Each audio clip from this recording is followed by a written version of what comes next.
Bismillahirrahmanirrahim. Nawaitu ta'alluma wa ta'lima wa tadhakkura wa tadhkira wa naf'a wal intifa'a wal hatha ala tamassuki bi kitabillahi wa sunnati rasulillahi wa du'a ilal khairi wa dalalata ilal huda.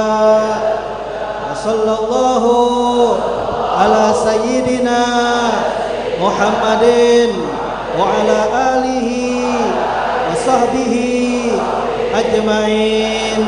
Faqala al-imam Qutbil Irsyad wa Ghausul Ibad wal Bilad al-imam al-Qutub al-Habib Abdullah bin Alwi bin Muhammad al-Haddad fi kitab an-Nasahid diniyah wal wasaya al-imaniyah ila an qala radhiyallahu ta'ala anhu wa nafa'ana bihi wa bi ulumi fid darain amin. Wa qala sallallahu alaihi wasallam raghima anfu man adraka abawaihi indal kibari ahadahuma aw kilaihima falam yudkhilahul jannah ay falam yabirrahuma birran yakunu sababan fi dukhulihil jannah. Wa khassa bihil birra indal kibari lishtidadi hajatil insani inda kibari ila man yabirruhu wa yaqumu bihi wa yata'ahaduhu akthar min hajatihi ila dhalika qabla al-kibari wallahu alam. Wa ruya 'anillahi tabaraka wa ta'ala annahu qala man asbaha murdiyan li walidayhi muskhitan li fa ana anhu radin wa man asbaha murdiyan li muskhitan li walidayhi fa ana alaihi sakhit. Wa qala alaihi salatu wassalam birru aba'akum taburrukum abna'ukum wa'ifu an nisa'in nasi ta'ifa nisa'ukum. Wa qala sallallahu alaihi wasallam li rajulin ista'dzanahu fil jihad ahayyun walidak qala na'am qala fa fihi ma fajahid. Wa sa'alahu alaihi salatu wassalam rajulun faqala ma haqqul walidaini ala waladihima faqala huma jannatuka wa naruka. Hadirin hadirat yang dimuliakan oleh Allah Subhanahu wa taala, meneruskan istiqomah kita setiap malam Ahad membaca daripada kitab Nasahid Diniyah karangan Imam Haddad, yang mana pada minggu-minggu kemarin dan juga malam ini masih pembahasan di dalam yaitu bakti kepada kedua orang tua. Maka Al-Habib Abdullah bin Al-Haddad mengutip dari satu hadis yang mana ini hadis sebenarnya riwayat Imam Muslim. Rasul sallallahu alaihi wasallam memulai dengan ucapan raghima anfu thumma raghima anfu. Rasulullah sampai mengulang 3 kali. Ini adalah ungkapan di dalam bahasa Arab. Kalau secara arti bahasa artinya itu adalah hidungnya berdebu, hidungnya kotor. Maksudnya apa? Artinya celaka orang. Kata Rasulullah raghiba rajulin. Maka artinya apa? Raghiba an rajulin, kalau orang sudah begini nih, berarti ini orang bakal hina hidupnya. Ini orang bakal sengsara hidupnya. 3 kali diulang, sengsara orang, sengsara nih orang, sengsara nih orang, celaka nih orang. Akhirnya sahabat nanya, siapa yang celaka ya Rasulullah? Maka kata Nabi SAW, yaitu orang man adraka abawaihi indal kibar ahadahuma aw kilaihima, yaitu orang yang mendapatkan orang tuanya dalam keadaan lanjut usia, sudah tua, salah satunya atau keduanya. Lalu setelah dia mendapatkan orang tuanya dalam keadaan tua, dia tidak berbakti kepada kedua orang tuanya sehingga dia tidak masuk ke dalam surganya Allah Subhanahu wa ta'ala. Karena sebab orang tersebut berbakti kepada kedua orang tua, maka bakti tersebutlah menjadi penyebab dia masuk ke dalam surganya Allah Subhanahu wa ta'ala. Berarti kalau ada orang dapetin orang tuanya dia nggak berbakti, berarti ini hidupnya tanda orang tersebut bakal sengsara, gak akan masuk ke dalam surganya Allah Subhanahu wa ta'ala. Tapi yang aneh, Nabi SAW bilang di dalam hadis tersebut indal kibar. Kenapa Rasulullah khususkan ketika orang tua sudah tua, ketika sudah mulai lanjut usia? Karena kata beliau, kata Habib Abdullah bin Al-Haddad, beliau menjelaskan lishtidadi hajatal insan inda kibari ila man yabirruhu wa yaqumu bihi wa yata'ahaduh.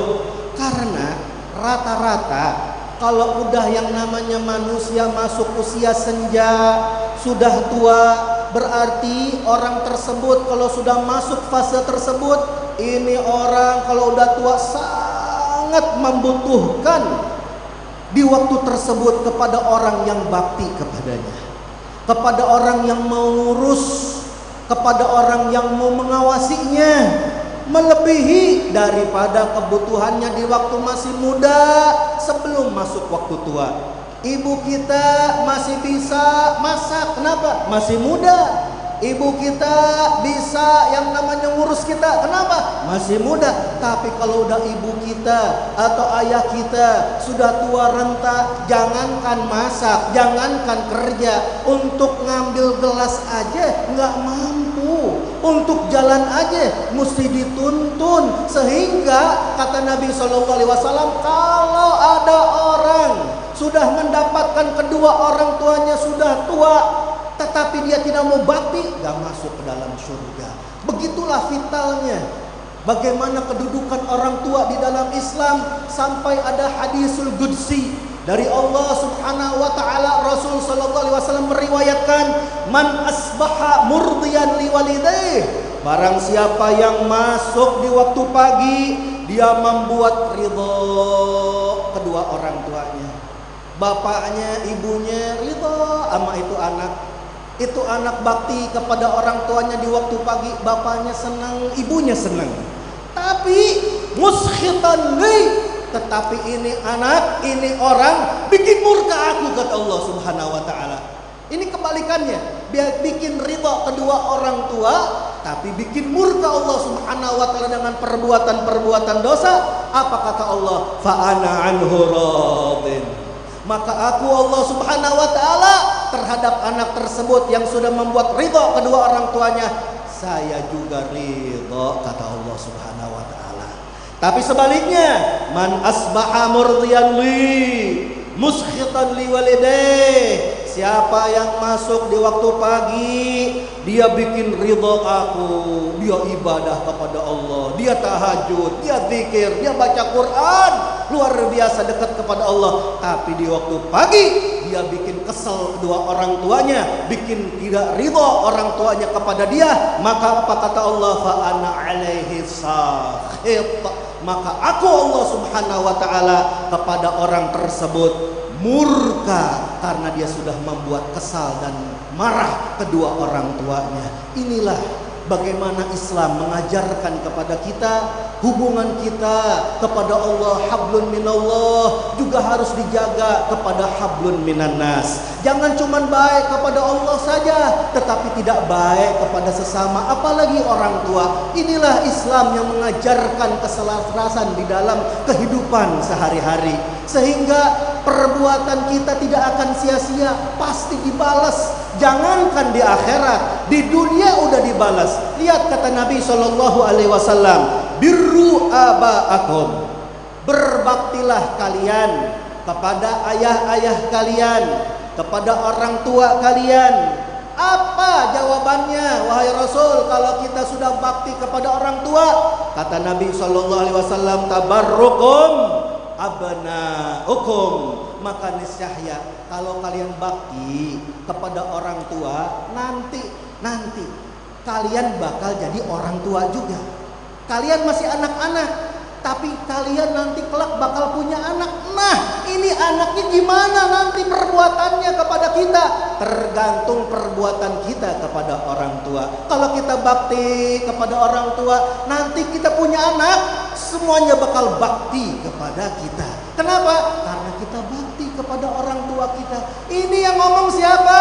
Rasulullah Sallallahu Alaihi Wasallam. Bahkan Nabi Sallallahu Alaihi Wasallam menambahkan, wa'ifu an-nisa'in nas ta'ifa nisa'ukum. Bukan cuma bab orang tua saja, kita diajarkan untuk menjaga kehormatan wanita-wanita orang lain, anak-anak perempuan orang lain, agar kita tidak mempermainkan wanita-wanita tersebut. Bagi yang sebelum nikah, jangan coba-coba berbuat perbuatan yang gak benar sama perempuan orang lain. Wahai orang-orang yang sudah menikah, jaga diri kita dari perbuatan yang tidak benar kepada perempuan-perempuan lain. Kenapa? Ta'ifa nisa'ukum. Kalau kalian menjaga diri kalian dari perempuan-perempuan lain, nanti istri-istri kalian akan menjaga kehormatannya. Nanti anak-anak perempuan kalian akan menjaga kehormatannya. Nanti kakak kalian, adik kalian, semuanya, wanita-wanita di kerabat kalian akan menjaga dirinya, dikarenakan perbuatan kita yang menjaga harga diri kita. Oleh karena itu, luar biasanya ini yang namanya bakti kepada kedua orang tua, sampai sebelum ke akhirat sudah dibalas di dunia oleh anak-anak kita. Maka ada seorang laki-laki izin kepada Rasul Shallallahu Alaihi Wasallam, mengadukan dirinya ingin ikut berjihad karena dia punya kekuatan, dia punya kehebatan, kemampuan untuk berjihad, berjuang di jalan Allah, berperang fisabilillah. Apa yang ditanya oleh Rasulullah ketika dia meminta izin untuk berjihad? Ahayyun walidak? Apakah masih hidup kedua orang tuamu? Maka jawab orang tersebut, na'am, iya wahai Rasulullah, masih hidup. Maka apa jawaban Rasulullah kepada orang tadi yang semangat ingin berjihad membela agama? Fafihima fajahid. Maka kata Rasulullah, maka kepada kedua orang tuamu lah kamu berjihad. Maksudnya apa? Berperang? Bukan. Kalau kita berperang, kita mesti waspada menghadapi musuh kita. Maka kita juga begitu, harus waspada kepada kedua orang tua kita. Kalau butuh apa-apa, kita udah siap. Kalau dia lagi apa-apa, kita udah siap. Begitulah kita, sebagaimana berperang, kita fokus di dalam peperangan, fokus kepada kedua orang tua kita. Kenapa? Kata Rasulullah, fafihima fajahid. Berarti kesimpulannya, pahala jihad fisabilillah itu sama dengan kita, yaitu berbakti kepada kedua orang tua kita. Sampai-sampai disimpulkan oleh Rasul Shallallahu Alaihi Wasallam di dalam satu hadis, ketika seorang bertanya kepada Rasulullah, ma haqqul walidain ala waladihima? Apa sih haknya orang tua kepada yang namanya anaknya sendiri, itu apa ya Rasulullah? Apa haknya seorang orang tua terhadap anaknya? Maka Rasul Shallallahu Alaihi Wasallam mengibaratkan orang tua itu apa? Huma jannatuka wa naruka. Keduanya, orang tuamu itu laksana bagaikan surgamu, begitu juga laksana bagaikan nerakamu. Berarti kalau kita taat kepada orang tua, kita sayang kepada orang tua, kita bakti kepada orang tua, kita manfaatkan hidup mereka di waktu masih hidupnya dengan kita bakti kepadanya, tanda kita sudah mendapatkan kunci surga untuk masuk ke dalamnya. Tapi sebaliknya, kalau kita nggak peduli, kita menyepelekan haknya orang tua kita, ya hati-hati kata Rasulullah, huma naruka. Kalau kalian tidak memanfaatkan sebaik-baiknya mereka keduanya tersebut di waktu masih hidup, ingat, ini adalah salah satu kunci kalian masuk ke dalam nerakanya Allah Subhanahu wa taala. Naudzubillah, summa naudzubillah min dzalik. Hadirin, hadirat yang dimuliakan oleh Allah Subhanahu wa taala. Puji syukur kita di Majlis Nurul Mustafa diajarkan setiap malam Ahad oleh guru kita, dibacakan kitab-kitab orang-orang saleh, dibacakan hadis Nabi Sallallahu Alaihi Wasallam, mengajarkan kepada kita, sekaligus mengajak guru kita Habib Hasan setiap selepas beres majelis nggak lupa berziarah Kemana? Ke ibundanya. Ibu kita nih sebagaimana diajarkan oleh guru kita Habib Hasan. Gimana cara bakti kepada ibu di waktu masih hidup sampai meninggalnya, diajarin oleh guru kita, sehingga kita nggak perlu nyari ke tempat lain, nyari kepada orang lain, cukup di hadapan kita. Contoh untuk kita semua, guru kita mengajarkan bagaimana cara bakti kepada orang tua di masih hidup dan di waktu tua sampai meninggal dunia. Diajarkan kita bagaimana cara bakti kepada keduanya. Ini adalah tanda bahwasanya kita semua diajak untuk masuk ke dalam surganya Allah Subhanahu wa taala, dijauhkan daripada pintu-pintu neraka. Berkahnya baginda kita Nabi Muhammad sallallahu alaihi wasallam. Rabbi fanfa'na bi barakatihim wahdinal husna bi hurmatihim wa amitna fi tariqatihim wal mu'afatin minal fitani walafu minkum. Wassalamualaikum warahmatullahi wabarakatuh. Alhamdulillah.